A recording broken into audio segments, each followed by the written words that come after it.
evening and welcome to The Debate. Joining us tonight are Alan Smith and Simon Jordan. What a Super Sunday we have ahead of us, with Manchester City against Arsenal, followed by Chelsea versus Manchester United. What will this weekend tell us about the contenders, or maybe pretenders, for the Premier League title? Are City set to dominate? Are Arsenal already also rans? Is there a selection dilemma for Wenger, with Sanchez linked with a move to City and a still unsettled Mesut Ozil? No love lost between the two coaches at the bridge. Will that add fuel to the fire on bonfire night? Everton and Sunderland both have major problems. We'll be discussing them too. Plus, your questions. You can tweet us at Sky Sports PL. This is The Debate. But I think now that there is a big problem for all the teams that want to fight for the title. And this big problem is Manchester City. Well, of course, Manchester City is doing very well, and today is of course in Premier League and in Champions League. They are showing unbelievable performance, and I think it's the team, the most informed team on Europe today. So we are 5 points in front, ahead from United. So how many games left? 28. How many points?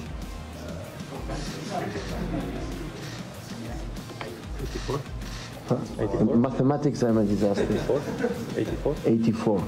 So 84 points to play, 5 points in front. So it's nothing. So.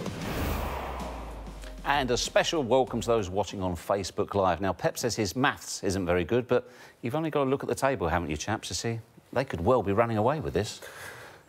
I wouldn't say that at the moment. I mean, 5 points is hang on. insignificant lead. Best ever start to a Premier League season by any team. Yeah, and they're still only 5 points ahead. So, I mean, I think Chelsea are only 3 points worse off than they were last season at this stage, and they went on to win the league. But the bar is set much higher this season. I think we all realised that with the emergence, not the emergence, but the improvement of the two Manchester clubs. But, yeah, of course, City are in the box seat. They will be the team to beat. At the moment, they look like being the team to beat, but an awful lot can happen. It's a cliché, but that's because it's true. Given injuries to key players, loss of form, loss of confidence. You know, last few seasons, they've had trouble coping with those middle months, Manchester City. But there's no doubt they are looking like the real deal at the moment, and everybody is aspiring to try and be like them, to try and catch them. Are you sure you're not casting doubt because the Gunners go there on Sunday?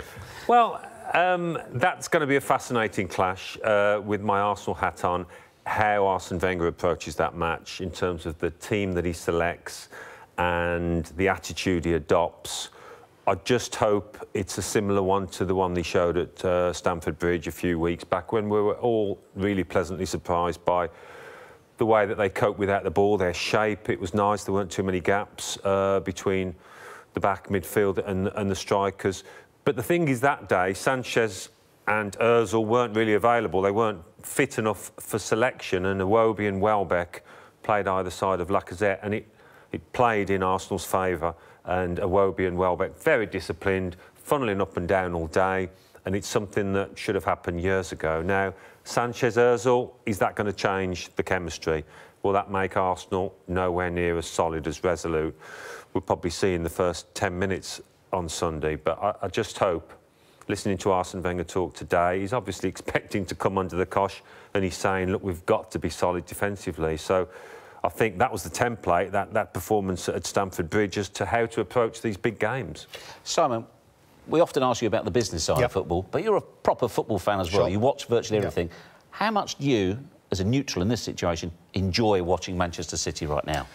Well, I think they're a very good side, obviously, and that's stating the bleeding obvious. But, you know, I've also enjoyed previous Manchester United sides. I think these are moments in time. I think they're as I said in the grab we did before the setup, you know, they're rambunctious in their play, and there's a lot of flair and elegance about Manchester City, and Guardiola is impressing a style of football upon this side which will obviously be likened to his Barcelona days.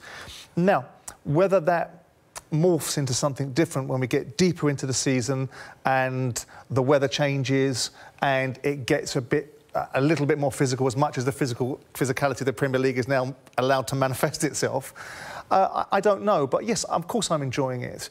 I'm enjoying the competitivity of the league. I'm very interested to see when Manchester United go toe with Manchester City, when they go toe-to-toe. The Arsenal game, I think Alan is absolutely spot on.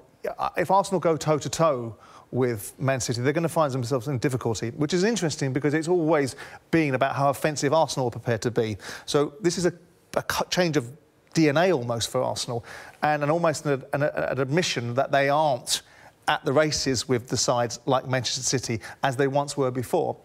Whether we're going to see a passage of domination from Man City in this season and beyond remains to be seen. But, you know... Are the signs there?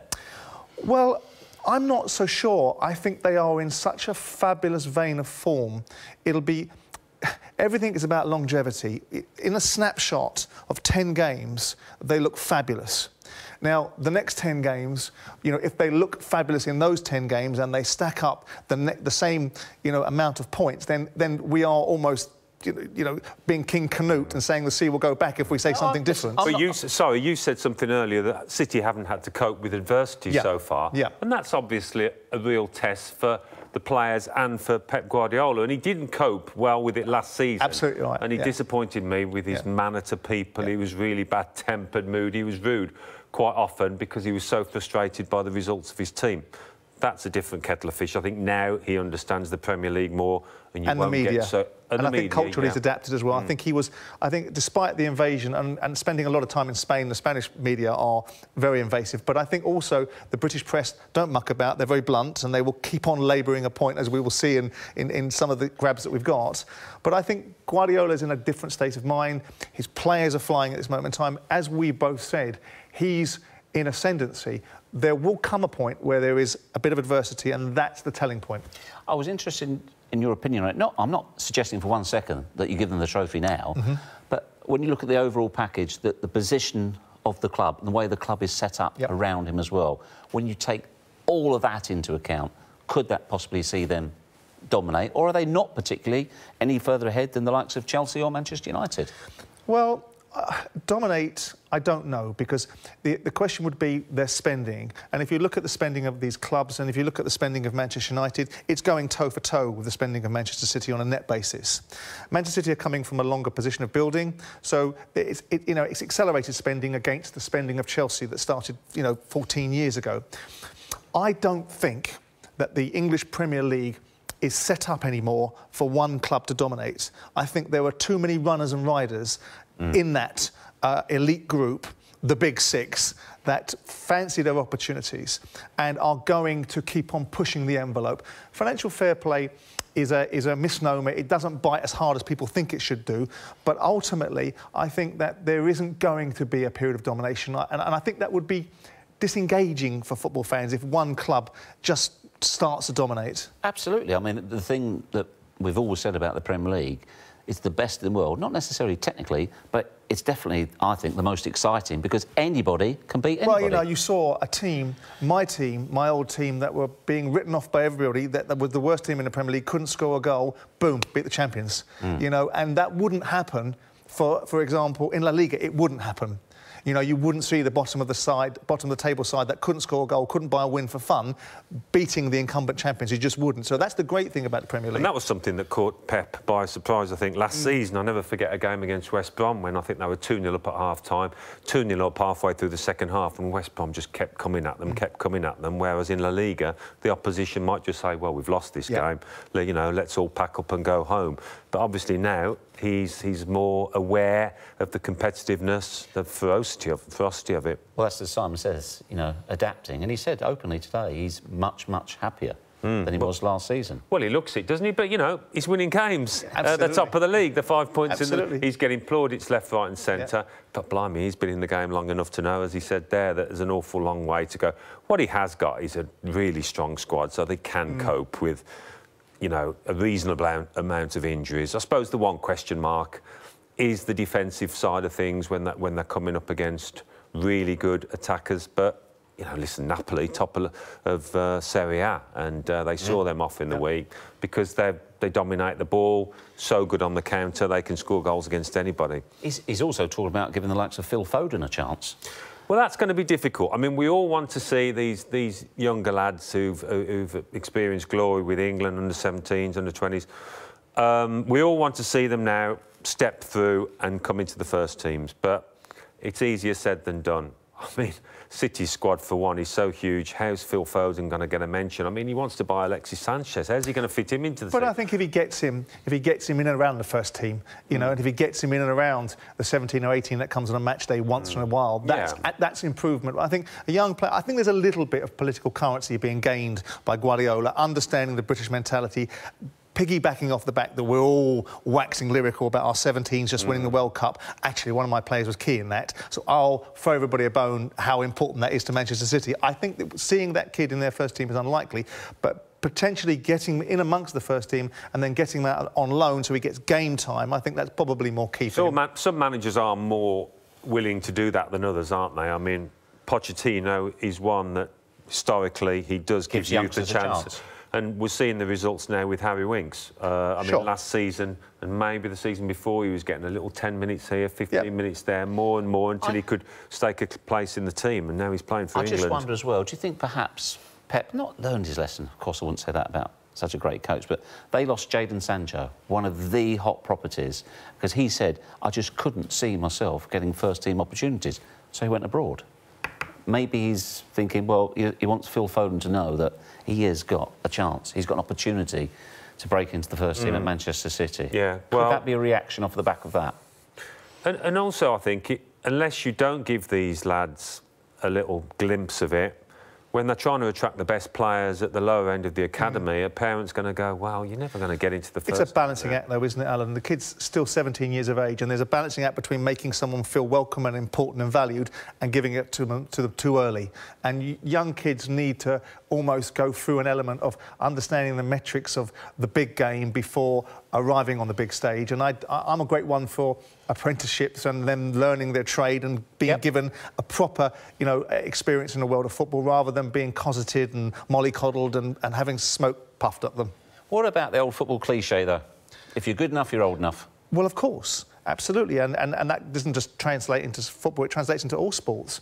But at this moment in time, Manchester City ain't broke, so they don't necessarily need fixing, and it's very difficult to see a reason why, besides political currency, which is being populist, why this 17-year-old would be in Manchester City's side. And he's not going to be good enough when he first goes in. Of course not. You only get better the more games you play. And sometimes clubs are forced into doing it, but a club like City will not be forced into doing it. That's the problem you've got. Yeah. Players only flourish when they get into that heat. If he's valued by Manchester City and clear in his mind he's valued by Manchester City and then put out on loan and got game time in proper football rather than the stiffs in the 23s, I think that's probably the right path for that kid, and also keeping him a little bit away from the media.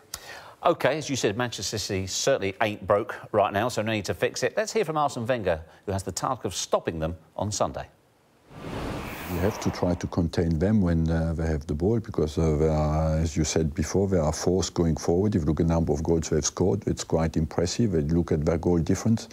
It would be a bit suicidal not to be careful defensively. You know, we need, first of all, to produce a strong defensive performance as a team. And on top of that, that will not be enough. But it can be an open game in the sense that we will attack when we have the ball, or try to attack.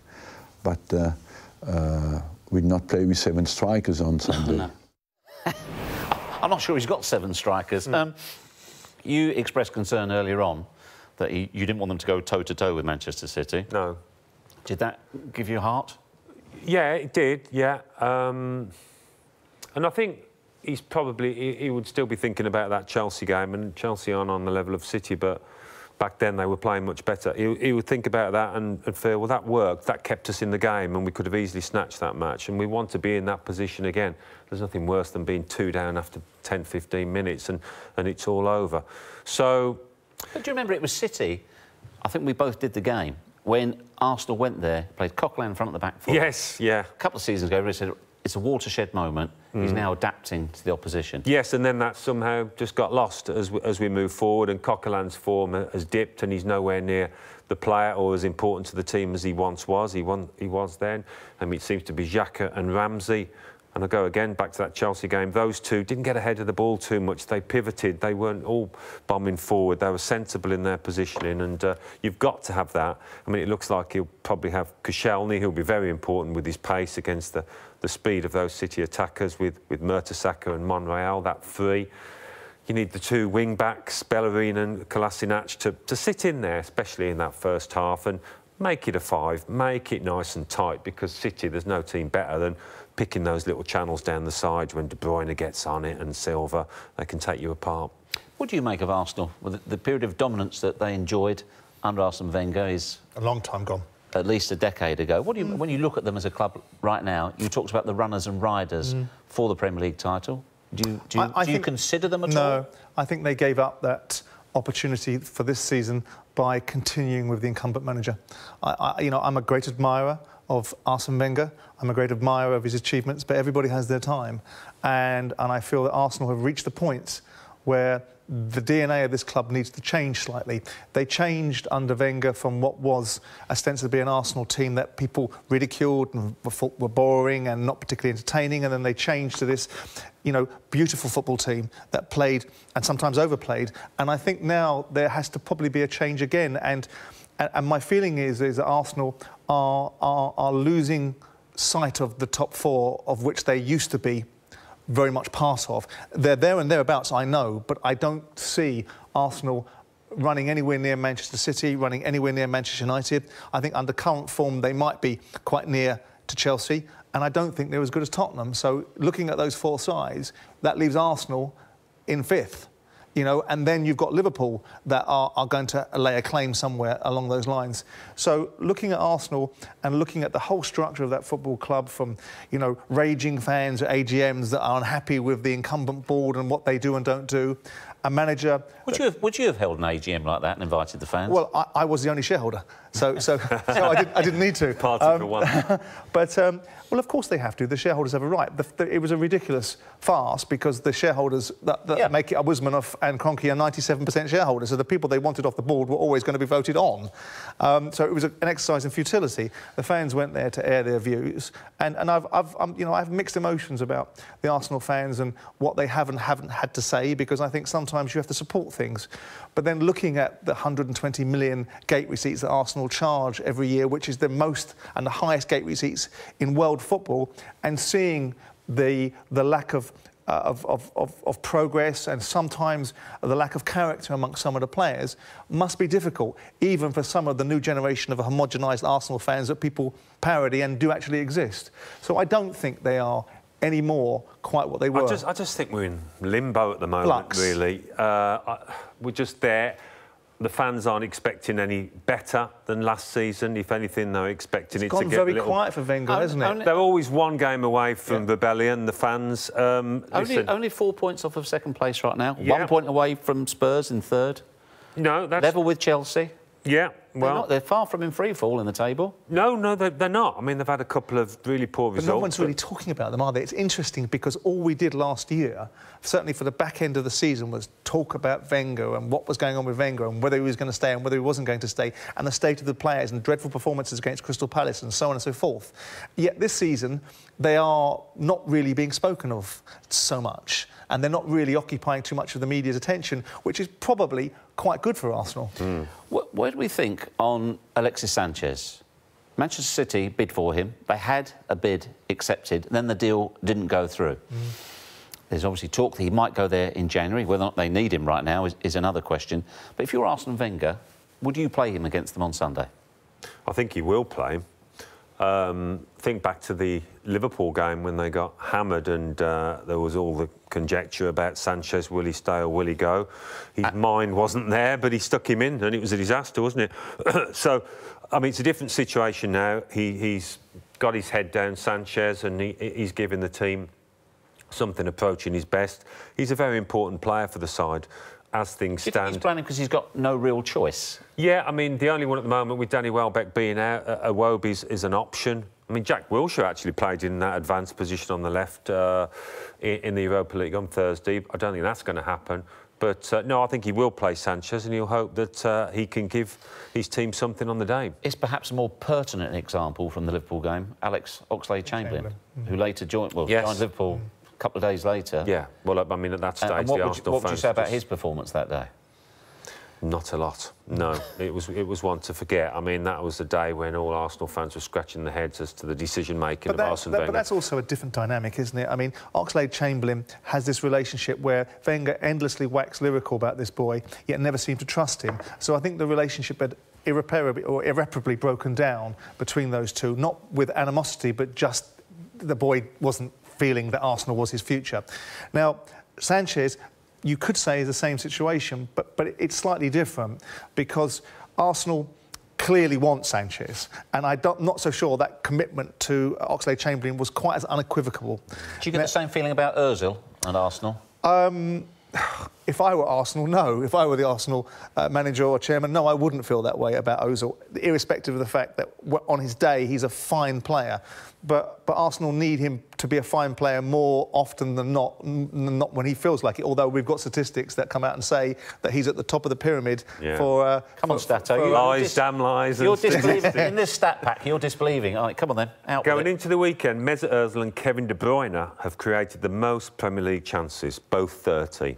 Now, Ozil's only played half those 10 games, hasn't he? So, I don't know. He's not somebody for me so far this season. He's had some good games, but he hasn't stamped his authority on matches like Kevin De Bruyne has. He's taken matches by the scruff of the neck. But again, Ozil operates in a different way. Another dilemma, though. If you're Arsene Wenger and you genuinely want to keep him, surely you've got to start him, haven't you, in a big game like this? Yeah, I think from the player's point of view, if he feels the manager doesn't trust him for games like this, then that's going to perhaps persuade him. I'm not sure how many clubs are going to be clambering over each other to sign Mesut Ozil, given the wages that he might be demanding. That's going to be really interesting whether Arsene Wenger does actually tie him up. He might feel, I can't afford to let him go. I certainly can't afford to let both Sanchez and Ozil go. Maybe not so much from the team point of view, but the perception of the club, you know. Again, they're going back to losing their best players.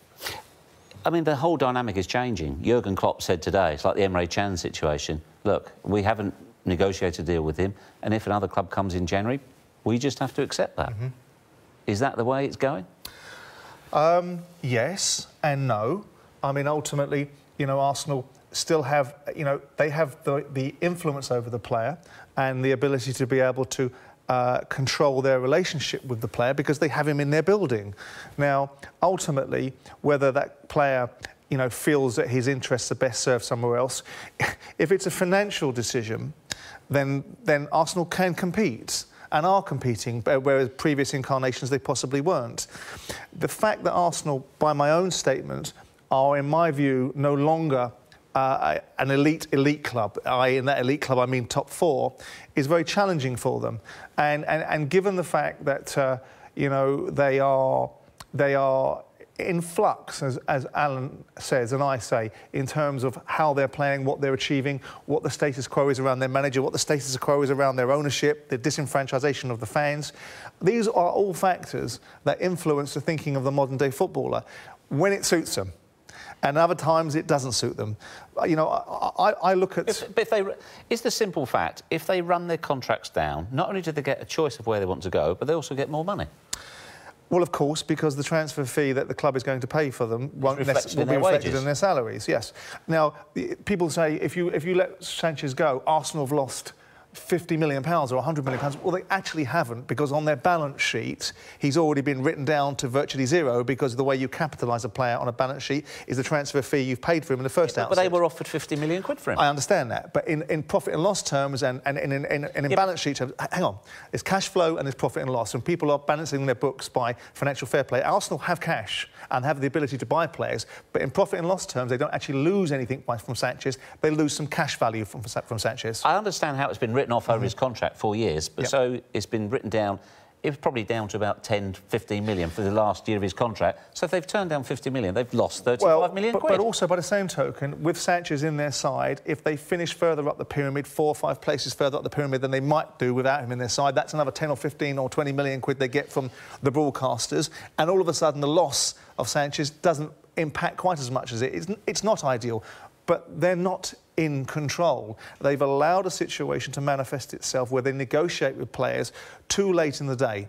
They don't have David Dein in there. They don't have the gap between the boardroom and the manager being reduced by an incumbent chairman saying, actually, maybe we should be doing this. They've got people inside this club that are looking at the football club differently. I was no fan of David Dean's, but for Arsenal, he was, in his total Arsenalness, very focused on all things. And the other thing is... Is there such a word as Arsenalness? There is now.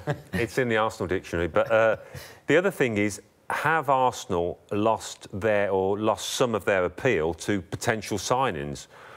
For a number of years, they're a big London club, which obviously foreign lads are more than happy to join. But weren't they always then having to fight against the issue about they wouldn't pay the wages? So that's now been overcome. But they are. But what I'm saying from a purely football level, on a football level, do players look at Arsenal and go, where's that team going? Am I going to win silverware there?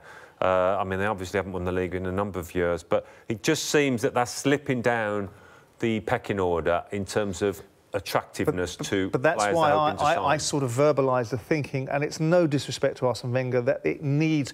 I feel the oxygen has gone out of Arsenal and it needs somebody, maybe not Simeone anymore, but I felt it needed someone like a Simeone coming into Arsenal, giving it a new feel and a new dynamic and a new energy, which then attracts the next generation of so-called elite players. So why do you think the owner doesn't feel the same way as you? People talk about Usmanov and they talk about Kroenke specifically on the basis that they're only looking at the balance sheet and they're only looking at the profitability of this football club. Well, that will soon be unwound if they continue to keep underachieving in aspiring for European football. So that's not really it. I'm not so sure they understand the metrics of football as a David Dein or the Hillwoods actually did. So I think they look at it in a certain way and they don't look at it in the way that previous Arsenal hierarchy did. So, to answer your question, if there is an answer, I think their thinking is flawed. And I think that they are going to preside over a modicum of decline in Arsenal until it reaches a point where somebody says sensibly, well, how far are we going to let this go? Are we going to be perennially fifth or suddenly sixth? And Everton start getting their act together and their guys start spending 150, 200 million quid and they start pushing back up the table and they start challenging for fifth and sixth. I know we're talking a big departure with Everton because at the bottom of the league right now, but all of these clubs, with the broadcast deals, with the revenues and with the influx of talented coaches, are going to keep knocking on that door. But, I mean, the owners get some stick, or the owner, you could say, and continually so, Stanley Kroenke, but... You know, that he's not the reason why Arsenal will go out there and be ill-disciplined and lose a match 5-1 or whatever. You can't lay the blame on it. It's down to Arsene Wenger. It's down to the players. So if Arsene Wenger wants to spend 60 million on a player, he's got the money to do it. Kroenke's not going to stop him from doing that. But these guys are the reason. I mean, I've never seen an environment, and I'm pretty sure this is right, where the option to renew the contract was at the manager's bequest. I've never heard an environment you cannot, irrespective of... Well, they'd offered it him and they weren't going to withdraw it, so then it was up to Wenger, wasn't it? You can't have that in any situation. The leaders of the football club need to lead, not obviously on the pitch and picking the players and teams, but they surely need to lead even the manager. Yeah, and I need to lead to a break right now, unfortunately, because it was good stuff. Don't forget, we want your questions too tonight. You can tweet us at Sky Sports PL, #TheDebate. And after the break, we'll be talking Super Sunday Part 2, Chelsea against Manchester United.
of course, on Sunday, Jose Mourinho is coming back to Stamford Bridge.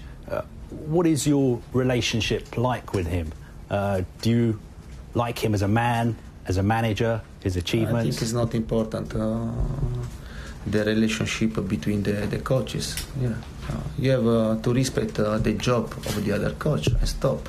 Then I don't like if I to speak about the other situation, and I have a respect for the job and stop and finish. Then he's an opponent, and I'm an opponent for him, and after the game it will be the same. Is there any problem at all between you and him? No, but I repeat, it's not important this, and for me he's an opponent, and stop and finish. I have respect for his job, he must have respect for my job, and stop. Our colleague Carve Sol not taking no for an answer. Is all that stuff overblown, or has Carve got a good point there? There does seem to be a little bit of friction between the two. Maybe there is, but I mean, Sunday's not about that, is it? Sunday's about those 22 players that go out on the pitch, or 25, how many subs are played. That's where the game's won and lost. Obviously, the managers, the coaches' decisions, substitutions, whatever, can play a part, but it's not so much about their personal animosity, if there is any, and quite often we do overblow it. I'm quite certain of that. You read papers leading up to the game and it's all about, you know, the feud between managers, and I'd just like to see us talking about the football a little bit more, because it's going to be, you know, it is a fascinating duel on Sunday. Sir Alex Ferguson used to say that quite often he won the game in the press conference beforehand. I agree with him. I think they have a massive part to play, and I think if you look at certain managers, I know people like Benitez look at the other managers in the division and think that they are where they are. They pitch themselves against Pochettino and they pitch themselves against other managers. So obviously in the manager's mind there is an inherent rivalry. And in every aspect, if you can affect the thinking of someone else to the detriment, then you're creating an opportunity for yourself, whether that person then reacts and overanalyzes or overthinks. And, you know, of course, once it goes across the white line, it's a 22 players, but the coaches are paid to change the mechanics of what goes on, whether that's at half-time or during the game. So they, you know, and if they've got a psychological reaction, or in the back of their mind they've been affected by what someone did or didn't say, or how this person makes them feel, or what this person has said about a particular situation, that's why they do it. It's called getting a psychological advantage, and we cannot under it. Absolutely. Well, some do it a lot more than others, of course. I mean, Ferguson did it forever and a day, didn't he? Jose Mourinho is in the same mould, isn't Absolutely. He loves it, and at the moment it's that siege mentality. Everyone's against us. And I think the only one who I don't see doing it, and I think is very erudite and elegant, is Pochettino. I don't see him doing that at all. I see him speaking in terms of respect for most of the clubs that he plays against, and then focusing and zeroing in on his team. But something went on, didn't it, after the game last season, when he whispered in his ear, and we now understand, said, look, you don't do that at 4-0. 1-0 fine, but don't humiliate me. And then I think when Conte later on said, we don't want to have a Mourinho season, I don't think that went down too well.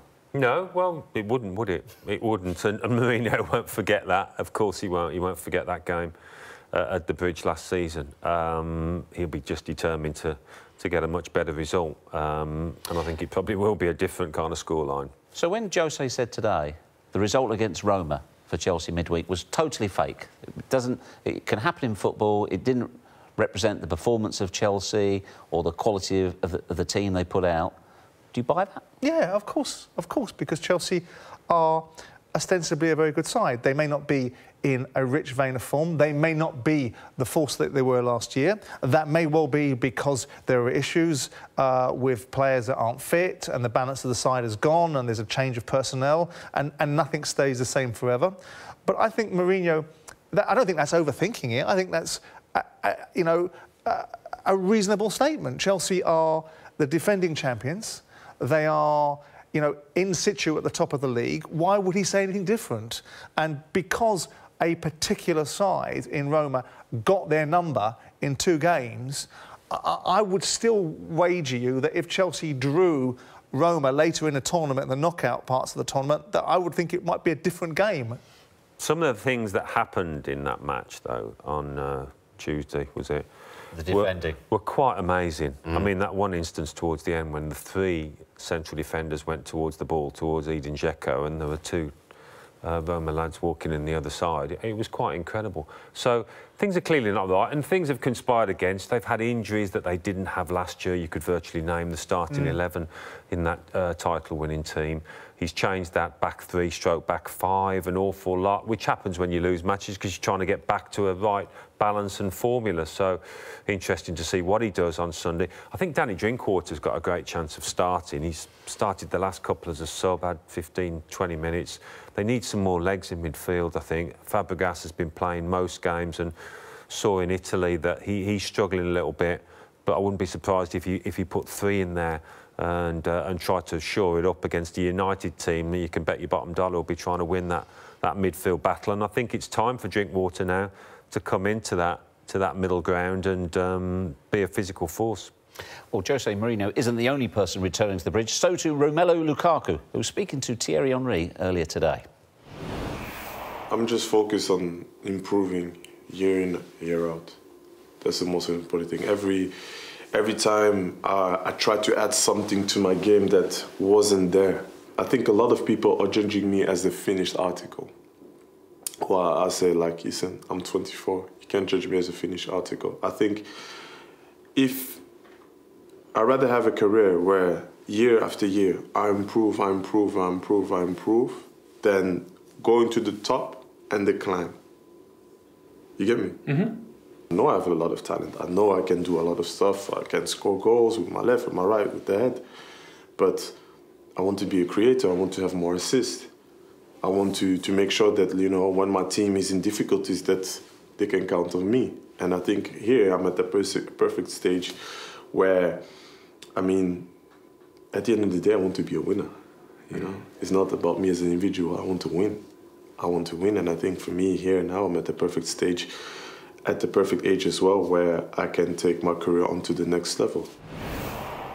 Interesting stuff. What did you make of that and what he said? Well, I think he's a modern-day footballer. The myth that footballers can't communicate and can't verbalise and explain themselves in a fashion that's,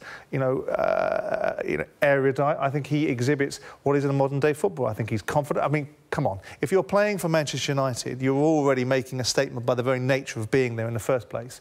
I think he speaks as a winner. I think he's already a winner by the very nature of what he's achieved in his career. I think he's obviously talking about silverware and bagging a whole raft of silverware, and I suspect he probably will. But I think, you know, he's a confident lad, you know, and a lad that believes in himself. But if you don't believe in yourself, who's going to believe in you? So I would expect the Manchester United centre-forward to come out and say, I want to do this, I want to do that, I want to be at the very top of the game and I'm good enough to be there. So the way he's taken on the mantle of being a Manchester United striker, you've got to admire him, because a lot of players just shrink and die with that shirt on, whereas he's puffed out his chest. He obviously had a fantastic start to the season in terms of his goal tally. A little dip at the moment. Yeah, he's tailed off a little bit. I mean, not scored in the last 6. Yeah, but you've always got to make sure that you do contribute when that happens, and he did against Spurs. That might be why he's making that point. That little grab there about I want to contribute and I want to make assists. Because, fair enough. Yeah, no, listen, that's a good point. Of course, you don't want to be a one-trick pony, but he hasn't reached the top. He's only 24, as he says to himself. You look at all aspects of his game, his movement off the ball, his anticipation in the box, his hold-up play. They can all get better. What I would say these days, in the modern game, he's 24 and he's reaching his peak physically, I think. Sometimes you'd have said in days gone by 27, 28, but it's such a physical, quick game now. He's probably in those peak years. So he gets to 25, 26, and that's probably the zenith. And then his knowledge will come into play. Exactly. Extra knowledge, his knowledge, yeah. And Jose's backed him as well. All the way through, he's made it very, very clear.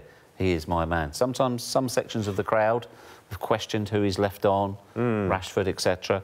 But no, for me, Romelu plays. Yeah. And he's finished every Premier League game he started. Yeah, that's going to give him great confidence when he needs that, especially now when the goals have tailed off a little bit.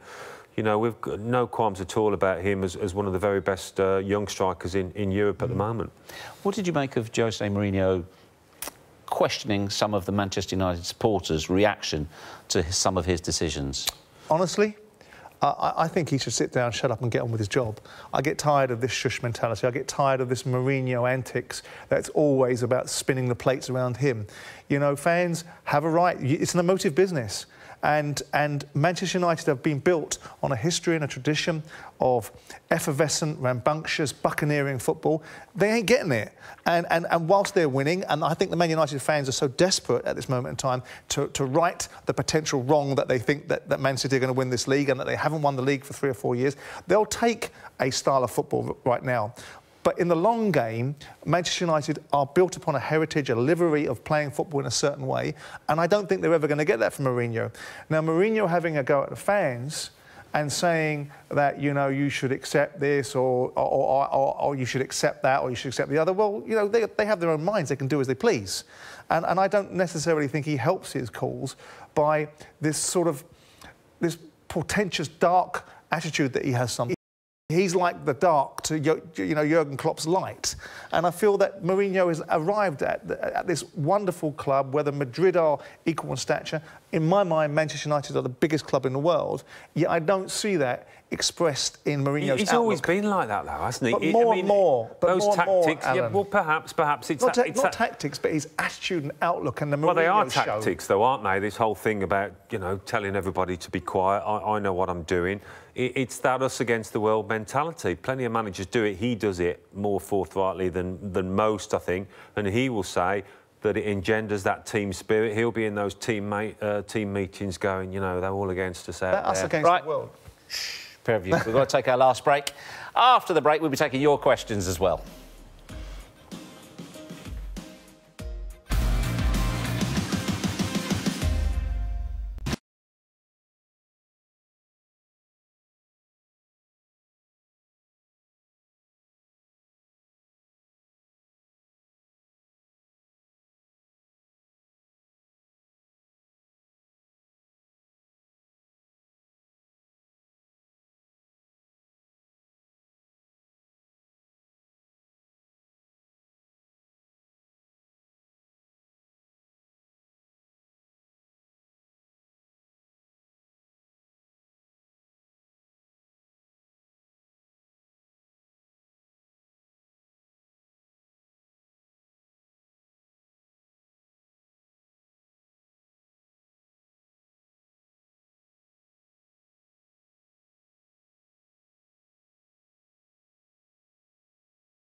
Welcome back. Today, Ellis Short said that Sunderland are in a bit of a crisis.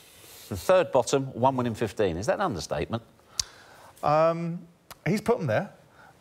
In the same way that, you know, Randy Lerner's disillusionment probably started the rot, you know, that eroded Aston Villa for a passage of time.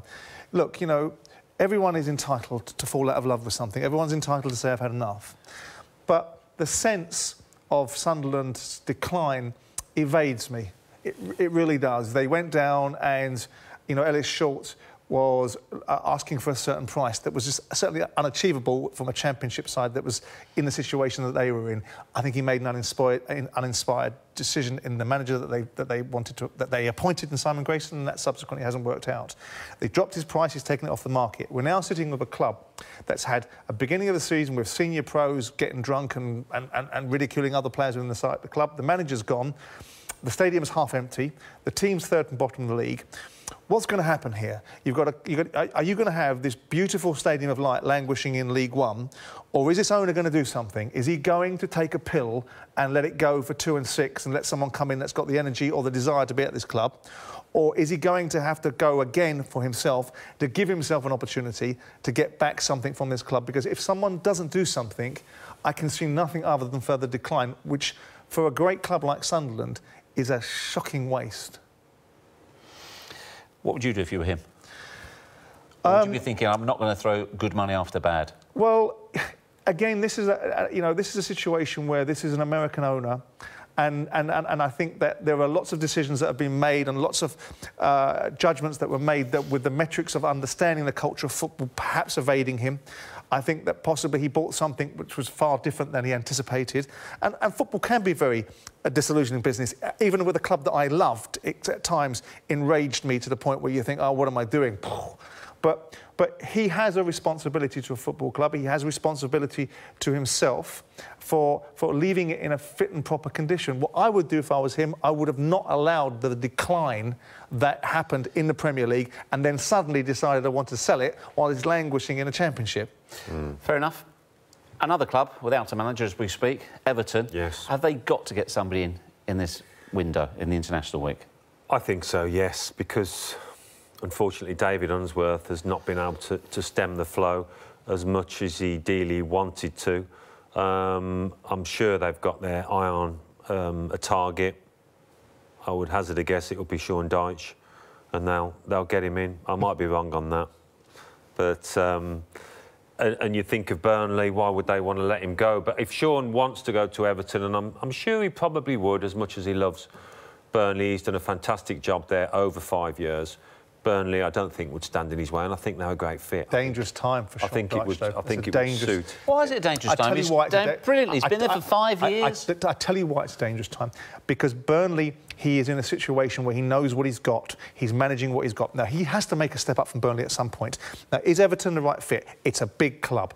But you're at a stage where they've got a mixture of older players and younger players. There's a squad for the future. Yeah, hang on, Geoff. If Dyche gets this wrong at Everton, in a year's time, if he's got it wrong, Everton tank and they get near the relegation zone and stay near the relegation zone as they are currently, or even get relegated, which I don't think will happen, but if they have a really bad season, Dyche's impeccable record will be something different if in a year's time he loses his job. Chance. Yes. And I don't think it's a big chance. Sorry, I don't think it's a big risk. Shall I tell you why it's an important one? Too many football managers take the offer that's in front of them rather than thinking about what is the right move for their career. Oh, this is big and better than what I've got, I'll take that. It has to be the right one. And maybe Everton, in the state that they're in at this moment in time, with a young squad that's been built for the future, with senior players that aren't gelling, and a club that's got a new owner. I don't think he will get... He might tail off at Burnley and then not get those sort of offers. He may well do, but you've got a new owner in there that doesn't necessarily understand the metrics of football, as I keep saying. And if in a year's time Sean Dyche hasn't improved Eddie Howe went to Burnley, wasn't for him, went back, resurrected. He didn't I hear that, but we're not talking about someone going back. They're not going to, as you say, they're not going to go down. There's enough quality in that squad to do much better than they are. Yes. And he can build. I mean, he's not going to join that club unless he's got an understanding that it's for a good 2, 3, 4 years. I know the results dictate that. I know that's irrelevant. If in a year's time a new owner that suddenly finds himself even more disenfranchised because he's gone with another 60 million in January to support Dyche, who comes in, wants more players, it doesn't work out. Dyche loses his job because he's got a trigger-happy new chairman. All of a sudden, you've done this as an owner. You know, if Sean Dyche is the man, they'll have met him privately. I'm playing devil's advocate, by the way. Yeah, OK. And he will say, right, I've looked at your squad, I know your squad. For me to come in, for me to be convinced I can turn that around, I need XXX. We need to sell him, we need to keep him, and I would do this. They wouldn't just offer him the job and he'd turn up at the training ground. I mean, the bottom line is... That's not the point I'm making. He deserves that job. That's the bottom line. Well, he's done well enough, more than well enough at Burnley, a club with limited resources, to go make that step up. But he won't get a bigger club than Everton, unfortunately, in this climate where, obviously, they can cherry-pick from around the world for the coaches. And I speak to Stuart Pearce regularly, who's a big friend of Sean Dyche's and is his biggest advocate. You know, I'm looking at it and saying that Dyche needs to be careful what he wishes for, because how can he? You can't be careful. You want to be ambitious and always work at the top level. That doesn't necessarily always correspond that you take the first opportunity. And this is the first opportunity that's really come his way for a club of real significance. And Everton are a really significant club. And I'm not saying that Sean Dyche shouldn't do it. I'm just saying that there should be some consideration on all parties. Now, Burnley, of course, on the other side of that... What about Alan's point? Realistically, Sean Dyche, is he going to get offered City, Arsenal, Liverpool, Chelsea, Spurs? You're right. This might be the very top that he could get offered. I'm also... what I'm saying is that Dyche has done a good job at Burnley. The difference between Burnley's expectations and Everton's expectations are vastly different. Of course, he wants to test himself, doesn't he, as a coach? I'm not talking about what he's testing himself, Alan. I'm talking about the experiences he may have by coming into an environment where a chairman has certain expectations. And Dyche will, of course, lay down a plan saying, if I'm going to come here, I don't expect to be fired in a year's time. But the whim and ways of football club owners that see things in front of them that are not experienced in the ways of football may change the vantage point of what they're looking at. And I'm not saying, I'm not being negative. I think Sean Dyche is a very capable manager, and of course he's got to take a step. Whether that's Everton, I'm not sure, or whether it's right for Everton to get somebody that's proven at Burnley's level. It's a completely different dynamic at Everton's level. You know my vantage point, Geoff. I think this is an Allardyce job all day and twice on Sunday, not just because he's the perennial guy to turn a club around, but because this is the first really, really big job besides Newcastle that Sam has been offered in English football. And it's last year was the seventh. Of course. Why, besides the England job, obviously, but in club why would you take Dyche ahead of Allardyce? I'm not saying I necessarily would take... I mean, Sam has been a firefighter. There's more to Sam than that. But absolutely. I think Everton aren't in that position. We're early November. You're not going in February, March, where it's a desperate situation. I think he can comfortably put them into mid-table and build from there. And I think he deserves that chance after pulling up trees at Burnley. I really do think he's done that. And the players that he's played under speak so highly of him. I'm not against it. I'm just throwing it out there. OK. To pontificate upon. You've played devil's advocate very nicely. Let's have a look right now what's coming up this weekend. I think we know all about it. Saturday, Stoke-Leicester. Stoke bounce back. Man City against Arsenal. Then, of course, Chelsea against Manchester United. This genuinely is a real Super Sunday. All that's left for us to say is thank you for your company, Simon. You too, Alan. Good night.